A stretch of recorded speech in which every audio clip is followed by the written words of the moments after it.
particular the PC nature of woke culture. So I'm sure that he would parrot all the standard, lefty positions or leftist talking points, but he has talked about obviously political correctness destroying comedy, and now he has declared Hollywood basically over.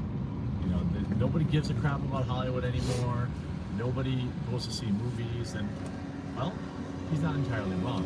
It's not that long ago he said Jerry Seinfeld not terrified of PC college students.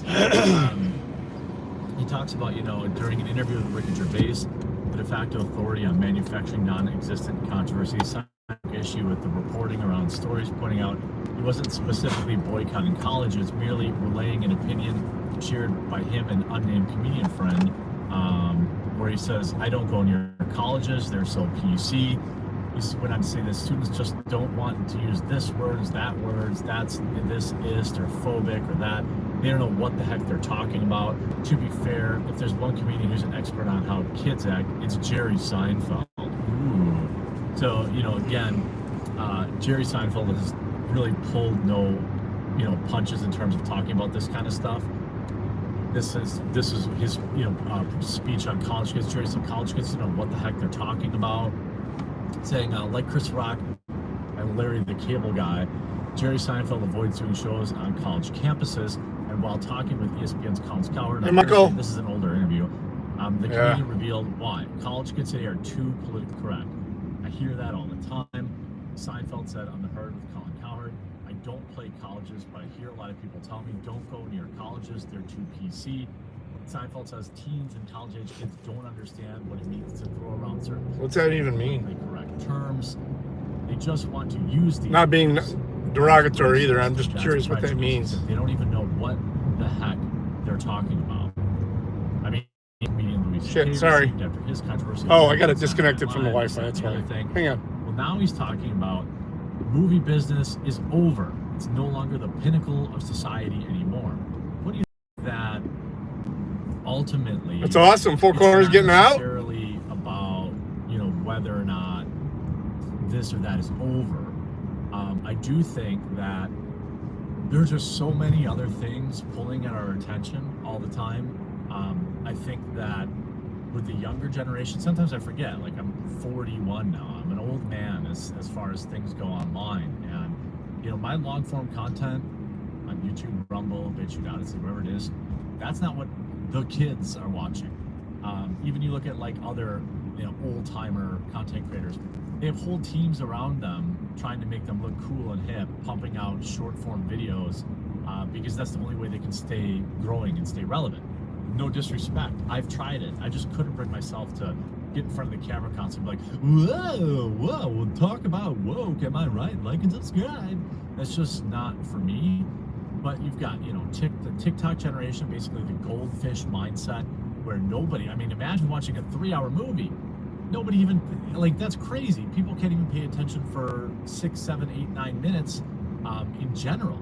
But now you've got, various situations where, yes, I do think, by the way, so just so we're clear, I believe strongly that people will still put their butts in the seat for something truly amazing, something truly important. Sorry, I just... Oppenheimer. That saying, I'm truly happy Four Corners is getting out, but that saying is very culturally relevant. The chanting cry of a stream that for some reason, even though I've never said anything to that creator themselves or done anything with that creator themselves, has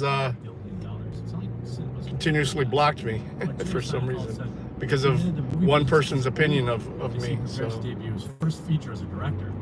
Jerry Seinfeld began his stand-up comedy career back in 1976 and later started his own TV show for 9 seasons. The comedian took on his first film as director with Unfrosted.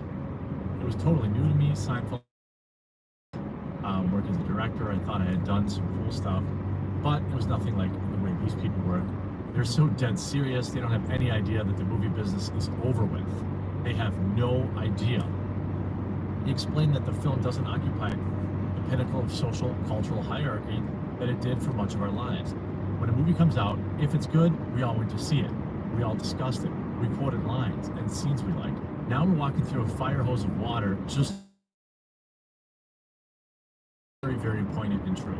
I mean, I don't know what it's like in middle school nowadays, obviously, but like, you know, I remember when Ace Ventura came out, and you know, it was like everybody was saying, you know, oh, lady, then I appreciate constantly, unending quoting that movie, you know, and ultimately, I don't know if that even. I mean, I've never said anything negative about Northwoods or this girl or anything like that. It's just what happened along the way, but there's just so much better stuff. The only ones I've ever said anything about was Essie and Brooklyn. Essentially, content.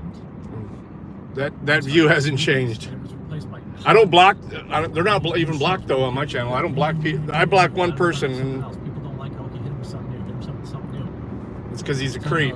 But might have replaced industry spot an admitted creep. So depression, malaise, I would say confusion is reality, disorientation. Nobody from that stream, that's for sure. Everyone I know in show business every day is going, what's going on? I think I only have one person blocked to my channel, and that's it.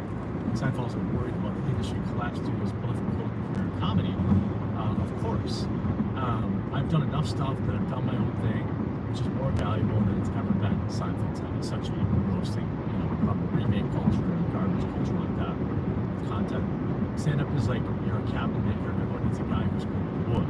There's trees everywhere. It's nice to make a table. It's not so easy. The comedian further explained. So the metaphor is that if you have a good craft and craftsmanship, you're kind of impervious to the whims of the industry. So if you,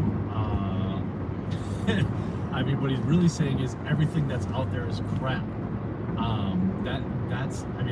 That's essentially, right? Like that's essentially what he's saying. You know, this is the whole, like, I remember when, you know, remember when Jerry Seinfeld was talking to this, if we go back to this article, comedy legend Jerry Seinfeld brutally smothered a woke journalist race-baiting gotcha question.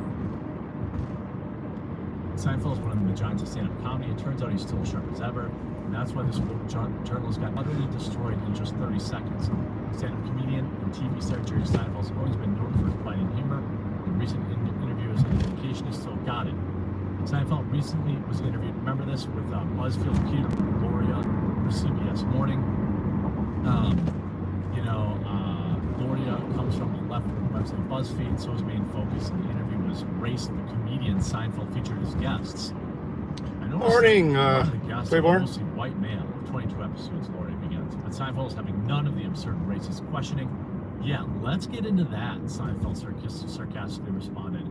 Seinfeld then pointed to the BuzzFeed audience and noted that there were a lot of white people in the crowd. Look over there, Peter, Seinfeld continued. What do you see? A lot of whites. But Gloria started to respond before Seinfeld shut down for good. This really pisses me off. People think it's a census or something. I've got to represent the actual pie chart of America. Who cares? Seinfeld declared, it's just funny. Funny is a world that I live in. You're funny, I'm interested. You're not funny, I'm not interested. Seinfeld then tore into critics who continually look for representation in comedy by focusing on diversity, equity, and inclusion, while ignoring the very essence of it, quote, being funny. I have no interest in the gender, race, or anything like that, but everyone else is calculated.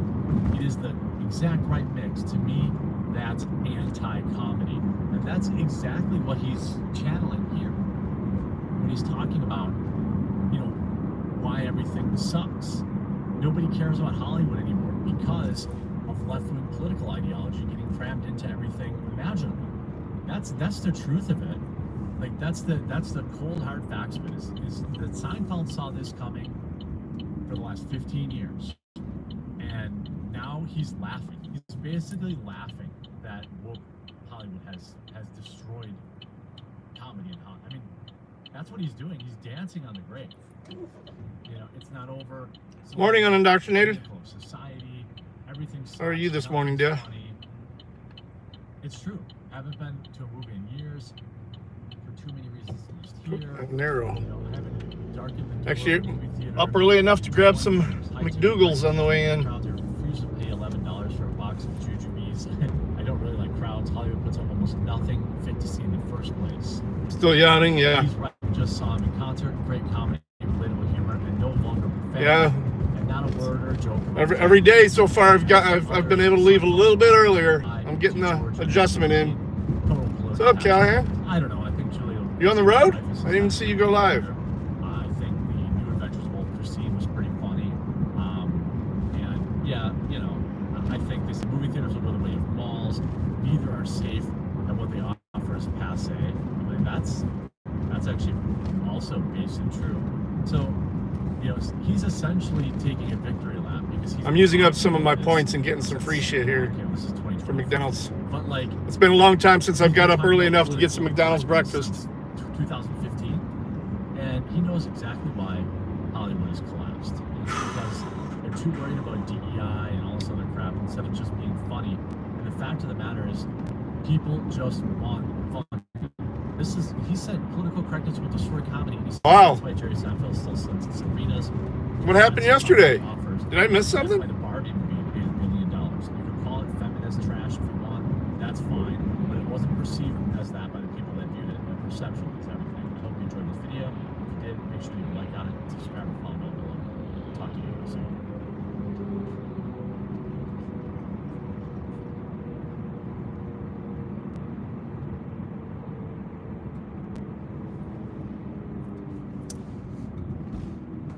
So this is perhaps the weirdest part of the, you know, release the documents court trial that I've seen so far.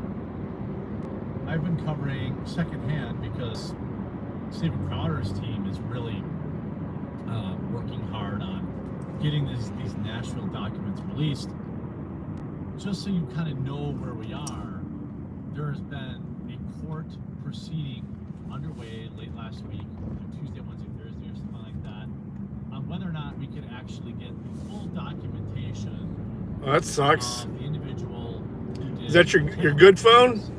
Who targeted a church and an elementary school, who identified as trans, like 9 out of the last 10 people who either executed activities like this or wrote about them. Harvey Weinstein's conviction's been overturned. Yes, let the fucking creep out. Yeah, let the rapist out. Who identified as biological female. Fucking A. Yeah, we don't want to convict sexual predators. I mean, you know, our president's one, so why should we keep him in jail too? Fucking unbelievable. Somehow, I'm supposed to believe that the families don't want it released. And somehow Taylor Swift is involved in all of this? I don't even understand.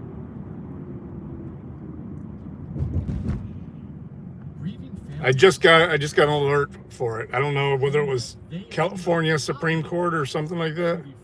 This is 4-3 decision. Let the rapist free.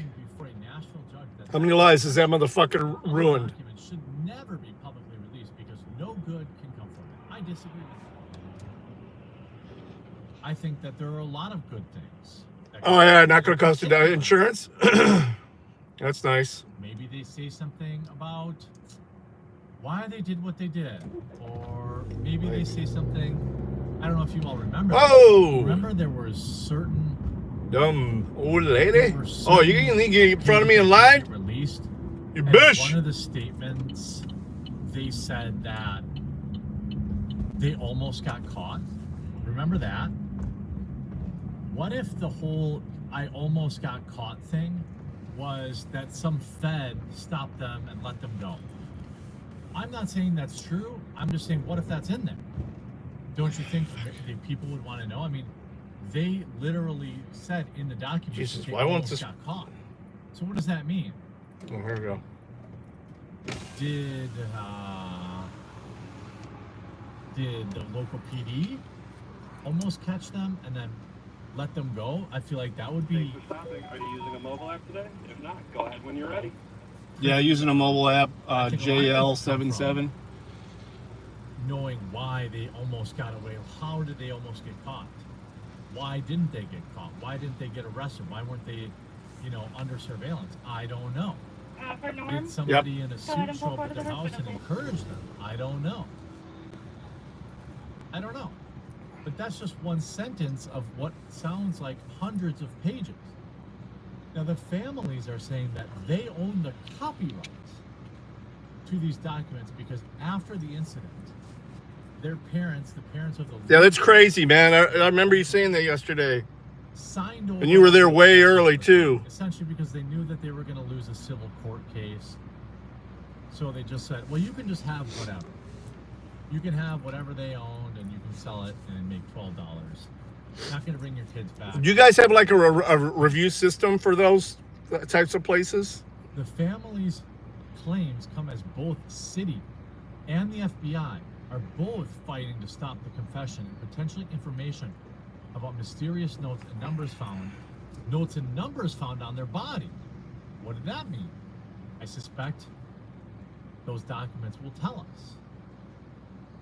Why is the FBI trying to prevent the cryptograph or whatever?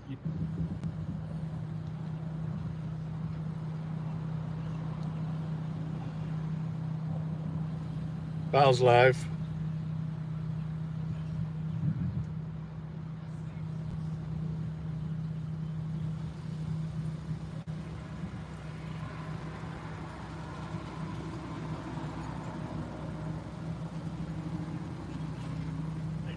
Hey, what's up, man? I didn't know if that was a drone. It's just a camera, y'all. So I guess they're not allowed to. No allowed drones? to courthouse with drones. No, bro. Yeah.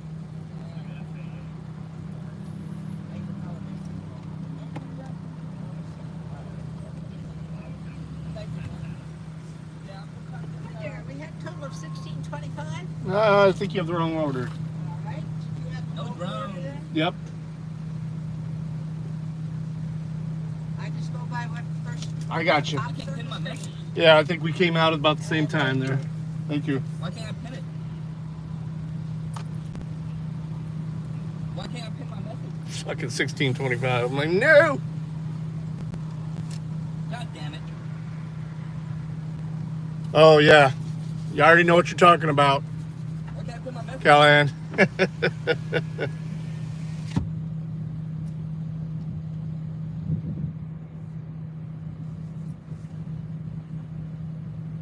I already know what you're talking about. Thing is, I think that was because it's short for a lot of other things.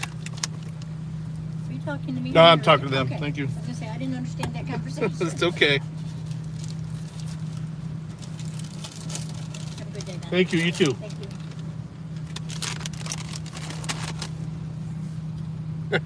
The lady's like, what?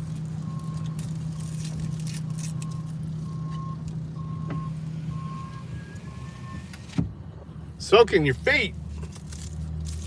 TMI there, buddy.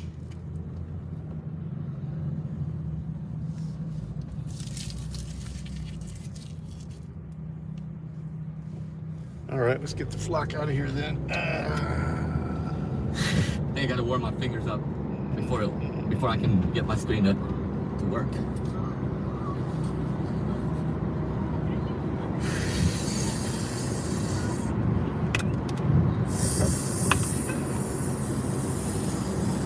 All right. Well, I'm only going to be about for a few minutes. I want to hear these court proceedings. I'm sorry. What? Are you implying that I'm not? I mean, I've been pretty courteous to you. What's your first name? My name is Bowser. Bowser. Bowser. Bowser. My friend. Nice to meet you, Bowser. Yes, we're friends now. Free Karen Reed. Yes. Free Karen Reed. She's innocent. I can't take sides. Okay, don't take sides. So how about this? I'm not here to take sides. United citizens seeking truth and justice. There's no side there. There's no side there. That is good American. It helps my heels soft. Oh yeah, for the calluses. I'm just playing with you. This is amazing. We are standing for truth and justice. We are able to do this in this country, our beautiful country, America. And I love it. And you know what? I'm on the only side I'm on. Is That's truth cool. and justice. Is that an organization?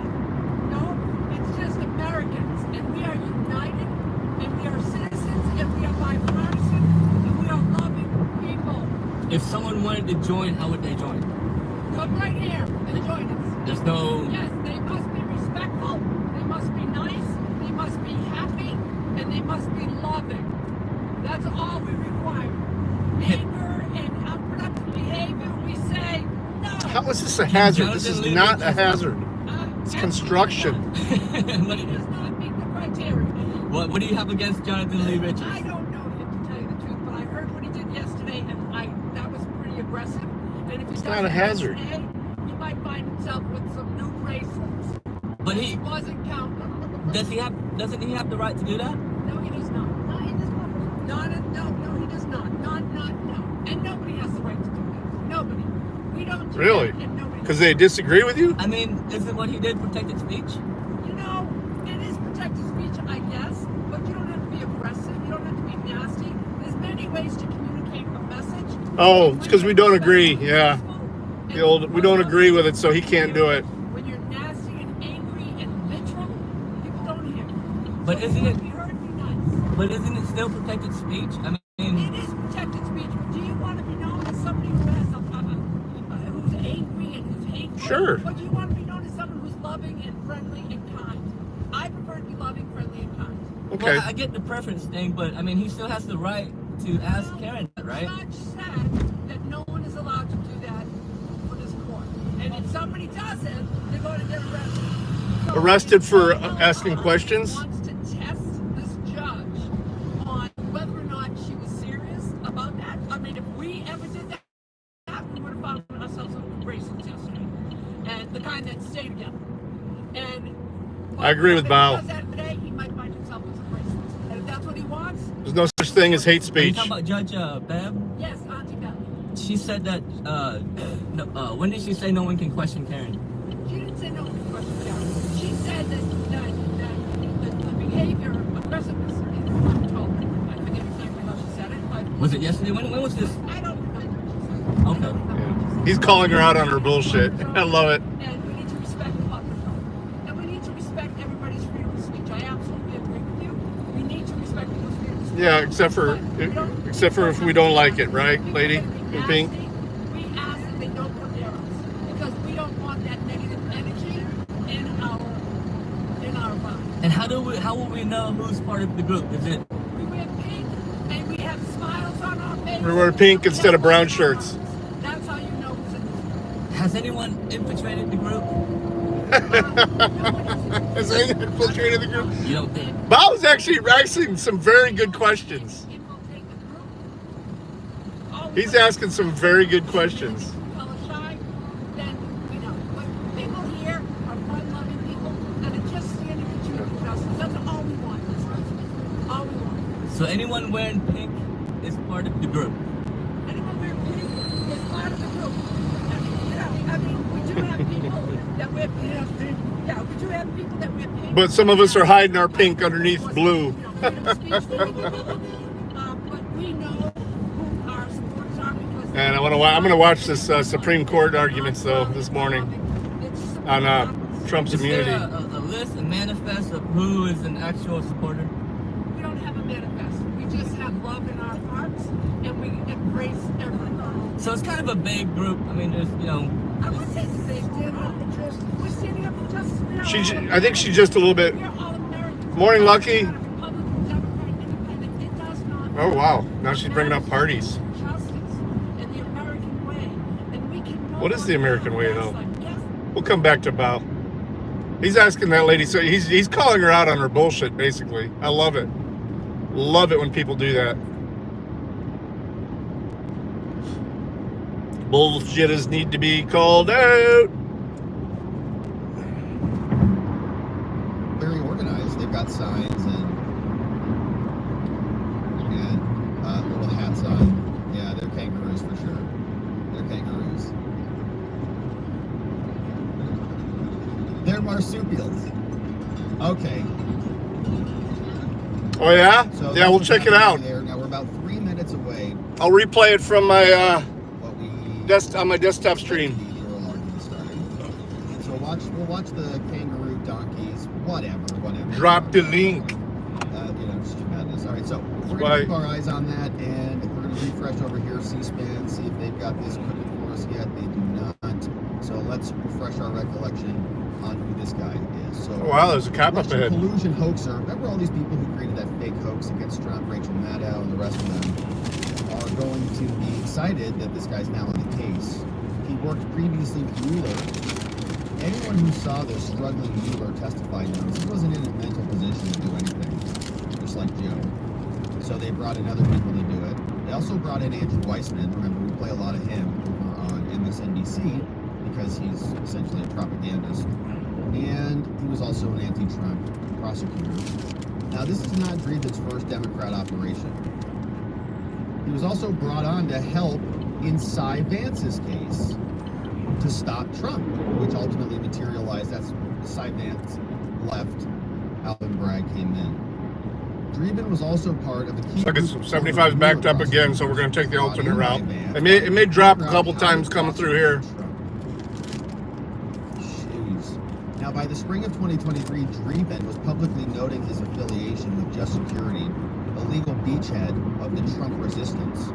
The group helped launder the Mueller probe, legal theories, and on and on. Now, he's one of the most, just so we're clear who they brought out here, Dreeben is one of the most experienced advocates before the Supreme Court. He's argued 105 cases during his time in the Solicitor General's office. That's a lot. That the elite attorney is helping Democrats is significant. It showcases how much coordination between key Democrat operatives is behind this Soviet-style attempt to imprison Joe Biden's political opponents. And so we've got the Supreme Court, should be booting up right now. We're about 1 minute away. They brought out the big guns on this, and we'll see when this is in session. It still hasn't kicked over yet. For members of the court, you know who these people are. We've got John Roberts, Chief Justice. That's what he looks like. Clarence Thomas, usually pretty quiet at these oral arguments, but he's been a little bit more active in recent years. Samuel Alito on the bench. Sonia Sotomayor, who asks kind of a lot of questions and cuts people off. I think I probably dislike her questioning the most. Kagan is here. Gorsuch. We've got Kavanaugh, you remember him, and Amy Coney Barrett, along with Ketanji Brown Jackson, and that is the 9. They've got some of their higher judges up here, and of course, they are no longer on the bench. But we're waiting for SCOTUS, and now it looks like we're live over on C-SPAN, and let's see what they've got for us. Outside the Supreme Court, States, looking at immunity claims by former President Donald Trump. The case would determine if the former president can avoid criminal prosecution for his alleged role in trying to banging on pots. the Nice, 2020 election results. All right. Whistles, good. That's effective. Nice. Oh, another whistle. Perfect.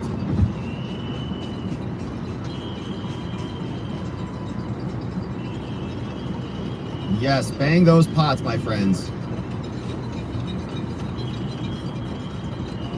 Loud noises for justice in America. All right, here's some signs. Supreme Court corruption, absolute immunity, justice delayed is justice denied.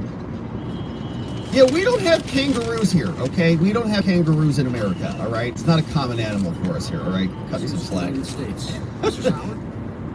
Okay, here they are. Whoa. Let's go. Mr. Chief Justice, and may it please the court. Presidential immunity from criminal prosecution, there can be no presidency as we know it. For 234 years of American history, no president was ever prosecuted for his official acts. The framers of our Constitution viewed an energetic executive as essential to securing liberty. If a president can be charged, put on trial, and imprisoned for his most controversial decisions as soon as he leaves office, that looming threat will distort the president's decision-making precisely when bold and fearless action is most needed. Every current president will face de facto blackmail and extortion by his political rivals while he is still in office. The implications of the court's decision here extend far beyond the facts of this case. Could President George W. Bush have been sent to prison for obstructing an official proceeding or allegedly lying to Congress to induce war in Iraq? Yeah. Could President Obama be charged with murder for killing U.S. citizens abroad by drone strike? Sure. Could President Biden someday be charged with unlawfully inducing immigrants to enter the country illegally for his border policies? Definitely, yes. The answer to all these questions is no. Prosecuting the president for his official acts is an innovation with no foothold in history or tradition and incompatible with our constitutional. The original meaning of the executive vesting clause, the framers' understanding and intent, an unbroken historical tradition spanning 200 years, and policy considerations rooted in the separation of powers all counsel against it.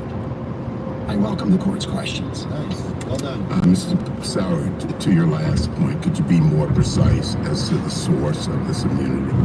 The source of the immunity is principally rooted in the executive vesting clause of Article 2, Section And 1. how does that happen? The source of it, Justice Thomas, I think is, as you described in your separate opinion in Civitofsky, for example, that the executive vesting clause does not include only executive powers laid out explicitly therein, but encompasses all the powers that were originally understood to be included therein. And Marbury against Madison itself provides strong evidence of this kind of immunity, a broad principle of immunity that protects the president's official acts from scrutiny, direct sitting in judgment, so to speak, of the Article 3 courts. That matches the original understanding of the So executive. how exactly would we determine what an official act is?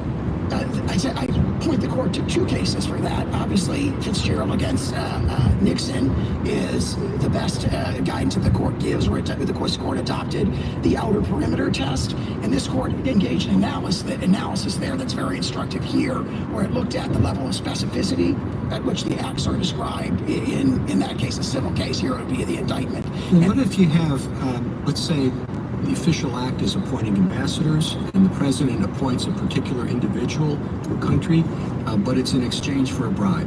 Somebody says, I'll give you $1 million if I'm made the ambassador to whatever. How do you analyze that? That, I think, would fall under this court's discussion where the court held with respect to legislative acts that bribery is not an official act, which also matches the court common law background. So the way that this court in Brewster kind of sliced it. What happened? What happened? What happened? Let's stop. Joint was to say accepting the bribe, the agreement to sex the bribe are not official acts. That's private conduct. Okay, it's not appointment would be essentially an unrestrictable power of this court that Congress couldn't directly regulate. It's not, accepting the bribe is an official act, but appointing an ambassador is certainly within the official responsibilities of the president. So how does your official acts or the official acts border boundary come into play when it's going to be official, assuming that the president is innocent? But the whole question is whether he's going to be found innocent or guilty. Again, I think Brewster and Johnson do address that, or very persuasively at least, in a slightly different context. Brewster and Johnson say the indictment has to be expunged of all the immune official acts. So there has to be determination what's official, what's not official. Well, you expunge the official, you say, okay, we're prosecuting you because you accepted $1 million. They're supposed to not say what it's for, because the what's for part is within the president's official duties? There has to be, we would say, independent source of evidence for that. And keep in mind that this indictment charges what this court has described as unrestrictable powers of the president. So the logical premise of this indictment is that Congress, by passing vague and general criminal statutes, has purported to directly regulate the president's exercise of things like the exercise of the appointment and removal power, things like his ability to speak directly to the American public, core exercises of his authority under the Recommendations Clause to recommend to Congress, members of Congress, the measures he thinks necessary and expedient.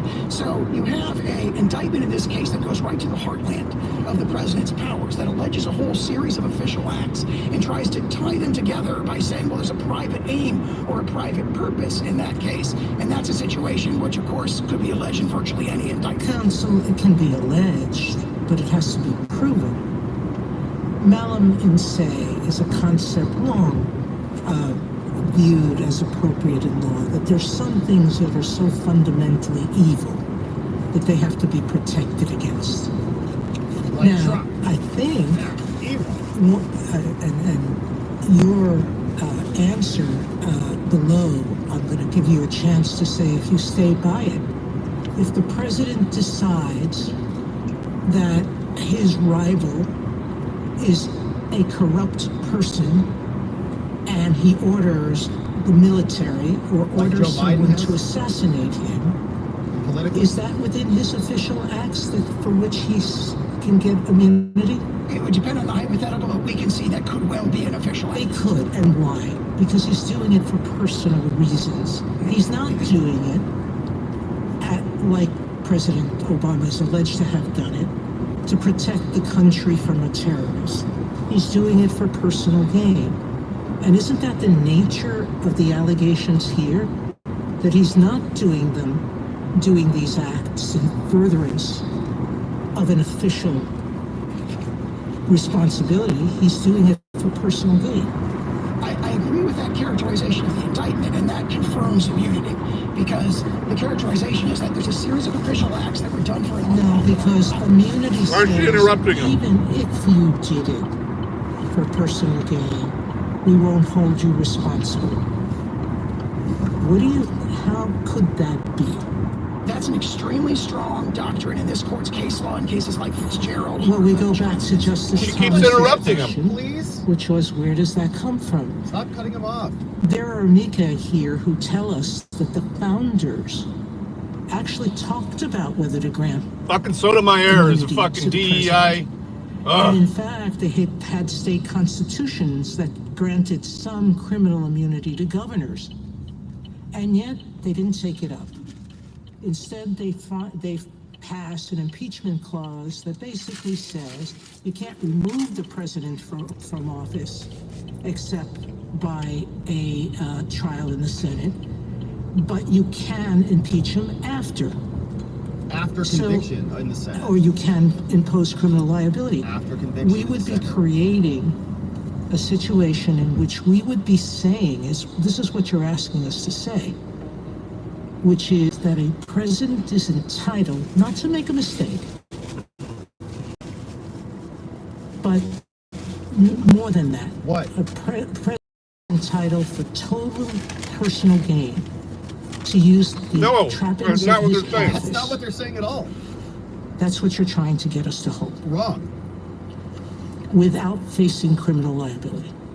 Your Honor, I would say three things in response to that. First, the doctrine that immunity does not turn on the allegedly improper motivation or purpose is something that this court has reaffirmed in at least 9 or 10. That's absolute immunity, but qualified immunity does say that whatever act you take has to be within what a reasonable person would do.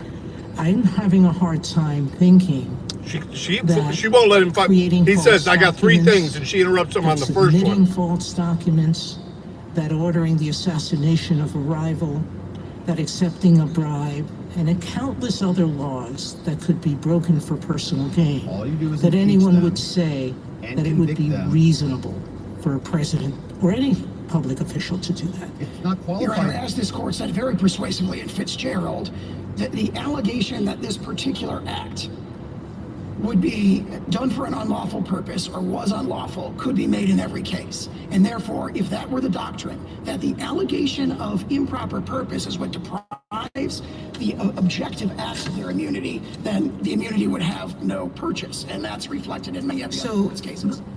Isn't Because the you can work say it though, every time. of the improper motive, at least in the that absolute Ketanji? immunity context, to tell us what are official acts and what are not? I mean, I'd understood that even in the first of all, your ask is absolute immunity, isn't it? I That's mean, our principal position. That's your position is you want the same kind of doctrine that we've applied in other contexts when we say an official has absolute immunity. Subject to And my impeachment. understanding is that when we say that, we mean for their official acts. Is that right? Yes. Okay, so any official acts, so then in that world, the real decision-making from the court standpoint. It's the world we've lived in for whether or not 250 something years. is an official act or not, correct?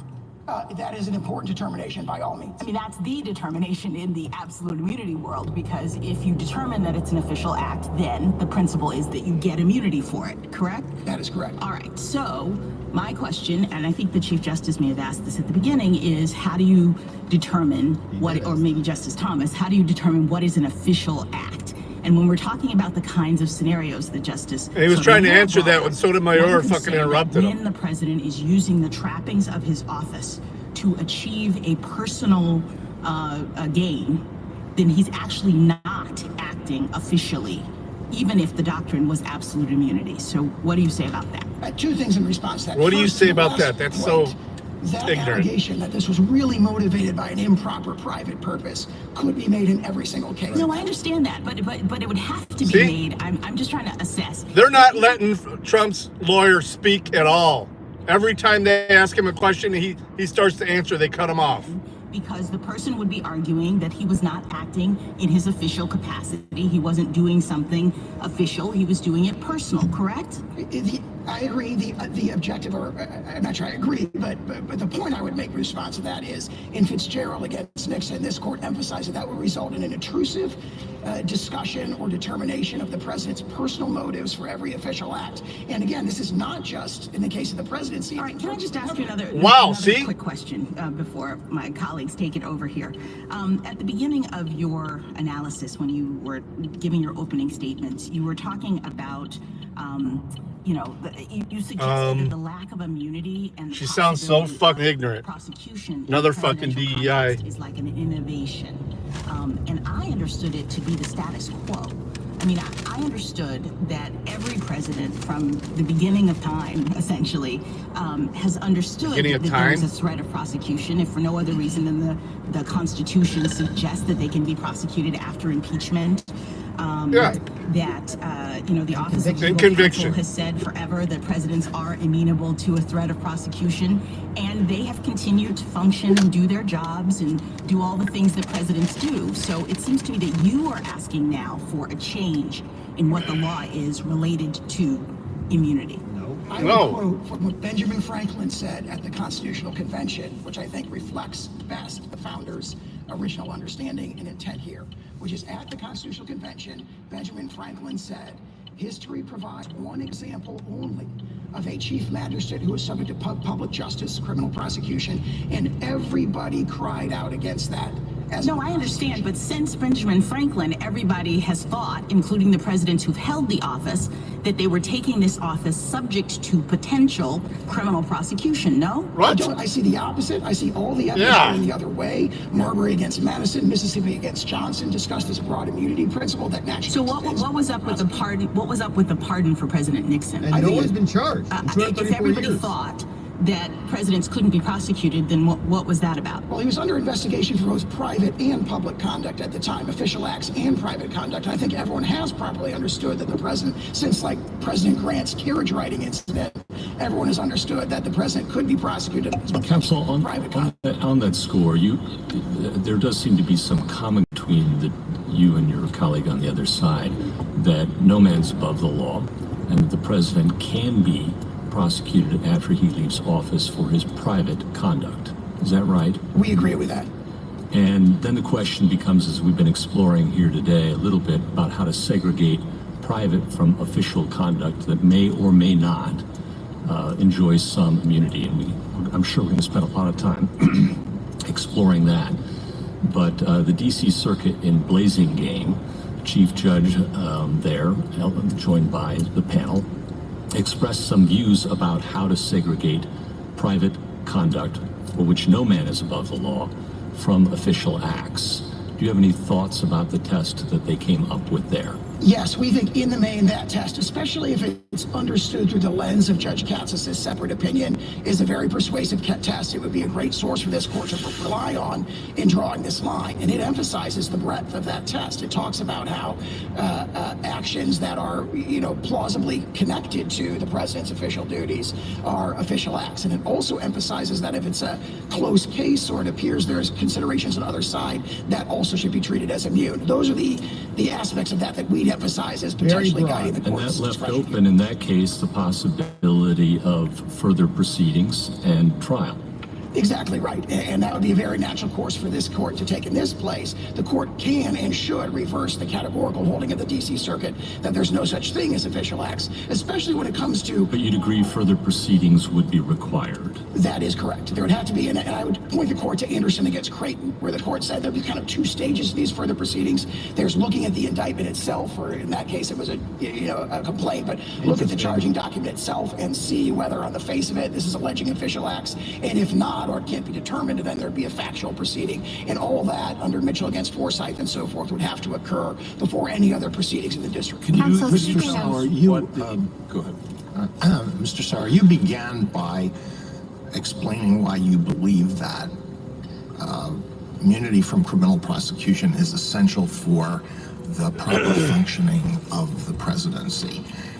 But my question is whether the very robust form of immunity that you're advocating is really necessary in order to achieve that result. So just to take one possible alternative, suppose the rule were that a former president cannot be prosecuted for official acts unless no plausible justification could be imagined for what the president did, taking into account history and legal precedent and the information that was provided to the president at the time when the act was taken. Would that be sufficient, or if it is insufficient, why would it be insufficient?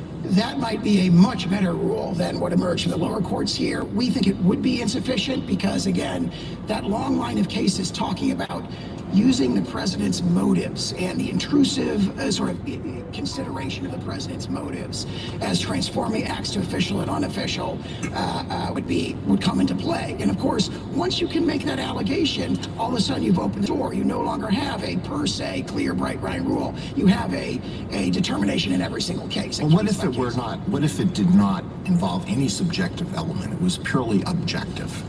You would look objectively at the various relevant factors. That sounds to me a lot like Blazing Game, and especially viewed through the lens of Judge Katz's separate opinion, and that may not be different than what we're proposing to the court today. Well, Blazing Game had to do with the difference between official conduct and private conduct, right? That's correct. I understood the court to be asking that. No, this would apply, and just a possibility. I don't know whether it's a good idea or a bad idea, or whether it can be derived from the structure of the Constitution or the vesting clause or any other source. But this would be applied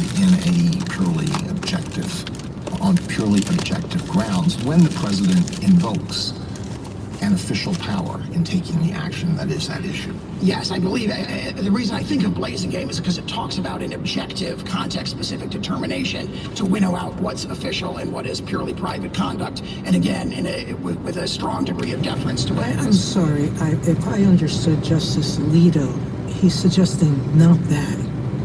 He's suggesting whether, even if it is an official act, whether you still grant immunity if that act is not plausibly viewed as within the realm of law. What? He can correct me if I'm wrong. That was the question. That, I think, would be a superior rule than the categorical denial that emerged in the trial court here. I do think it would I'm not quite sure. See, she fucking constantly interrupts them. Because that seems to negate, might as well give absolute if you're saying plausible, because anybody could argue. That is what they're asking for. We don't even require plausible, we require reasonable in qualified immunities, so. Well, I mean, one might argue that it isn't plausibly legal to order SEAL Team 6, and I don't want to slander SEAL Team 6 because they're honorable. They're honorable officers, and they are bound by the Uniform Code of Military Justice not to obey unlawful orders. But no, I think one could say that it's not plausible that is legal, that action would be legal. And I'm sure I've thought of lots of hypotheticals. I'm sure you've thought of lots of hypotheticals where a president could say, I'm using an official power, and yet the president uses it in an absolutely outrageous manner. That, if we're an objective determination, may well be a an interesting approach to take. So apply it to the allegations here. What is plausible about the president assisting in creating a fraudulent slate of electoral candidates? He didn't. Assuming you accept the facts of the complaint on their face, is that plausible that would be within his right to do? Absolutely, Your Honor. We have the historical precedent we cited in the lower courts of President Grant sending federal troops to Louisiana and Mississippi in 1876 to make sure that the Republican electors got certified in those two cases, which delivered the election to Rutherford B. Hayes. The notion that it's completely implausible, I think, just can't be supported based on the face of this indictment, or even knowing that the slate is fake. Knowing that the slate is fake, that they weren't actually elected, that they weren't certified by the state. Following the precedent in Hawaii. The indictment itself alleges, I dispute that characterization. The indictment affixes the word label to the so-called fraudulent electors. It affixes the word fraudulent, but that's a complete mischaracterization. On the face of the indictment, it appears that there was no deceit about who had emerged. Oh, roadside conventions, and this slaves, was done as an alternative basis. inmate work program. Higher level point. Wonder how many of those guys used to work for me. As Alito's question indicated, there's a whole series of structural criminal prosecution that are designed to deter these kind of, outlandish scenarios or extraordinarily obviously illegal things. And that's been viewed in this court's opinions going all the way back to at least Martin. Where do you think the D.C. Circuit went wrong? He can't. The best thing he should be doing is not stopping when she interrupts. He needs to continue talking. And if she says something about, why are you talking over me? He's saying, I'm simply answering your question. That's Trump's lawyer's fault. He needs to just keep talking when he gets interrupted. And then he can explain why he's continuing to talk. He's just letting Sotomayor just step over him. We agree with most of what that opinion says. For some official acts that are not within the Article 2 exclusive power. Okay, so official acts, but not within the Article 2 exclusive power. Even for those, all he's got to do is she'll say, "Well, why are you interrupting me?" He's like, "No, you're interrupting me, Madam Justice." Required a clear statement in the statute covering the president if the president's DEI hire are going to be criminalized. Appointee. Absolutely. Obviously, the issue is, at the highest possible level when it comes to the unrestricted powers, like as in this indictment, Well, I'm assuming the exclusive powers are walled off and can't be prosecuted before there's a lot of official powers that are not exclusive to the president under his Article 2 authority. Interesting. But for those, I understood you to be saying at a minimum there would need to be a clear statement in the statute referencing the president so that the president's on notice and can conduct himself or herself accordingly. That's absolutely correct, and that'd be consistent with Franklin and Public Citizen in cases a long series of other clear statements. Can I follow up on that? She keeps looking. Kavanaugh's. So you concede that private acts don't get immunity? We do. Okay. So in the special counsel's Coney Barrett's finally 46 and 47, he urges us, even if we assume that even if we were to decide or assume that there was some sort of immunity for official acts, that there were sufficient private acts in the indictment for the case to go back and the trial to begin immediately. And I want to know if you agree or disagree about the characterization of these acts as private. Petitioner turned to a private attorney who was willing to spread knowingly false claims of election fraud to spearhead his challenges to the election results. Private? As alleged, we dispute the allegation, but that sounds private to me. Sounds private. Petitioner conspired with another private attorney who caused the filing in court of a verification signed by petitioner that contained false allegations to support a challenge. That also sounds private. 3 private actors, 2 attorneys, including those mentioned above, and a political consultant helped implement a plan to submit fraudulent slates of presidential electors to obstruct the certification proceeding, and petitioner and a co-conspirator attorney directed that effort. You read it quickly. I believe that's private. I don't want to. So those acts you would not dispute. Those were private, and you wouldn't raise a claim that they were official. As characterized, we would say, Your Honor, if I may, that what we would say is official is things like meeting with the Department of Justice to deliberate about who's going to be the acting Attorney General of the United States. Sure. Communicating with the American public. Communicating with Congress about matters of enormous Thank you. concern. Thank you. Not the president.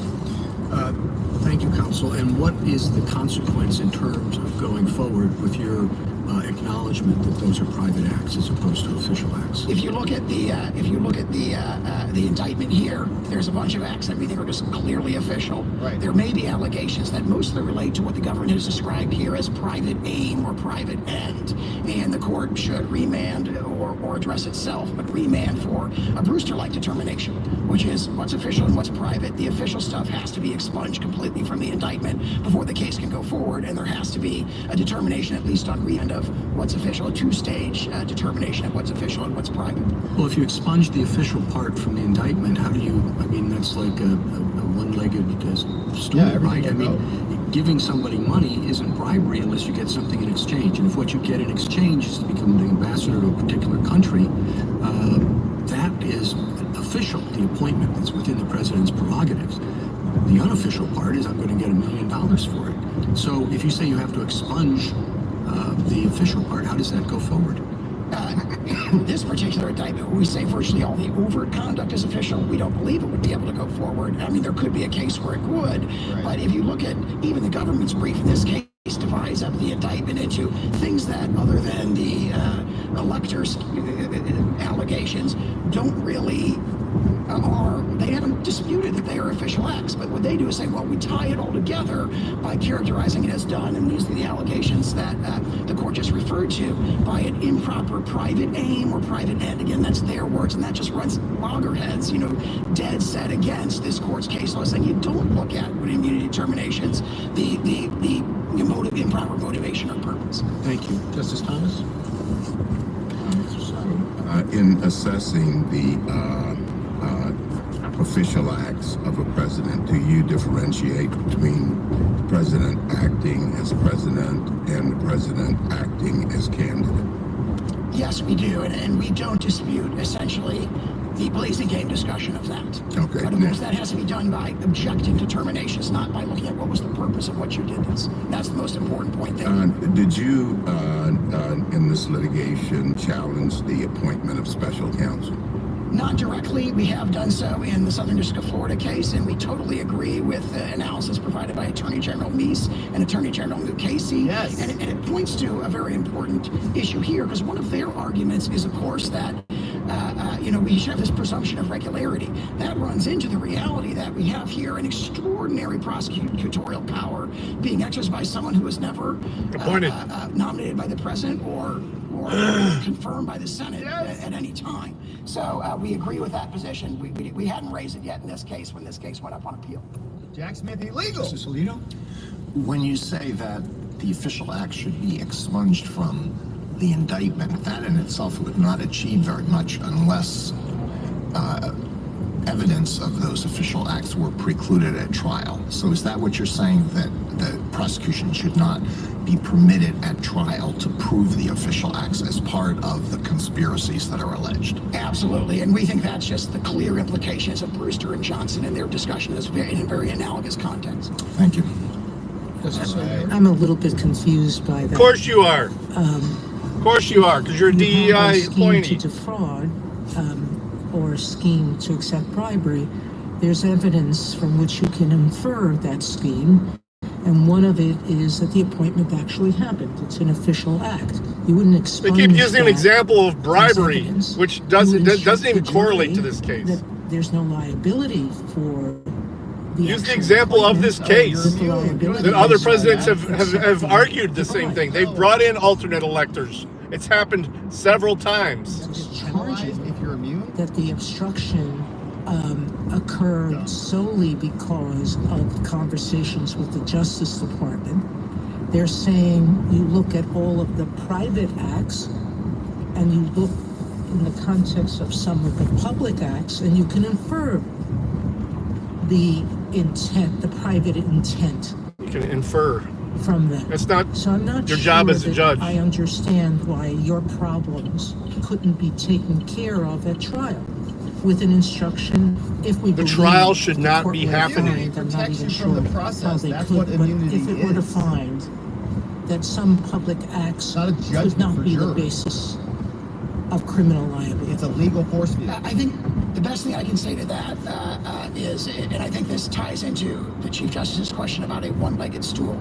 Brewster and Johnson and subsequent cases like Heltowski versus Meaner essentially say that this is a one-legged stool problem. It will be difficult for some of these prosecutions to proceed, and that is the implications of official immunity, Jesus. which is dictated in the Constitution. Fucking asshole. Vesting clause. Nice job, Sotomayor. All right. You didn't know where the funeral home was. Continue on I get it. in Justice Barrett's vein a little bit and ask you about some Leave of it the hanging in the road. allegations of the indictment and whether they're official acts or not in your view. So the defendant signed a verification affirming false election fraud allegations. Governor. I don't think we've disputed that that's official. I'm sorry, that is unofficial. That's unofficial. Same for the defendant called the chairwoman of the Republican National Committee, asked her to gather electors in targeted states, falsely represented to her that such electors' votes would be used only if ongoing litigation in one of the states changed the results in the defendant's favor. We have taken the position that that is official. That's official? Yes. Why would that be official? Because the organization of alternate slates of electors is based on, for example, the historical example of President Grant is something that was done pursuant to and ancillary and preparatory to the exercise of the core recommendation clause power. So when President Trump couldn't he have taken this action just in the status of a candidate? The fact that he could have done so doesn't demonstrate that he did do so in this case, and based on the allegations, we think it's clear he did not, that this was done in an official capacity. The defendant asked the Arizona House Speaker to call the legislature into session to hold a hearing based on their claims of election fraud. Absolutely an official act for the president to communicate with state officials on a matter of enormous federal interest and concern, attempting to defend the integrity of a federal election, 100%. To communicate with state officials and urge them to view what he views as their job. He's the executive. Under state law and federal law. That's an official act. Well, attempting to defend the integrity of the election, I mean, that's the defense. The allegation is that he was attempting to overthrow an election. Essentially, exactly right. And neither allegation of what the purpose is should make a determination, should make a difference as to whether it's immune. That is extremely strong precedent from this court. Does it strike you as odd that your understanding of immunity goes way beyond what OLC has ever claimed for the former president? I view the OLC opinions here as strongly supporting us, because any time a congressional statute basically got anywhere, she's not going to go, so I'm going to fucking go.